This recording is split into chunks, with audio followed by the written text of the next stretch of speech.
चिंची था। एक दिन की बात है कि चिंची चिड़िया गाय के पास बैठी थी और वो दाने चुग चुग कर खा रही थी। अचानक गाय ने गोबर कर दिया और चिड़िया इस गोबर में दब गई और वो उड़ ना सकी। और दूसरी तरफ से एक कुत्ता आया।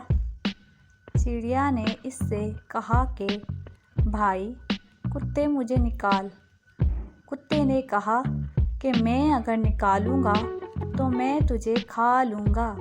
चिड़िया ने कहा हाँ खा लेना।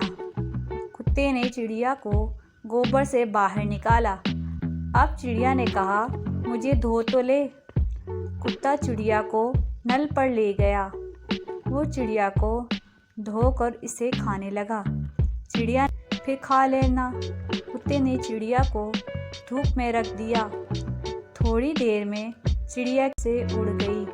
कुत्ता मुंह देखता रह गया। Please subscribe my YouTube channel.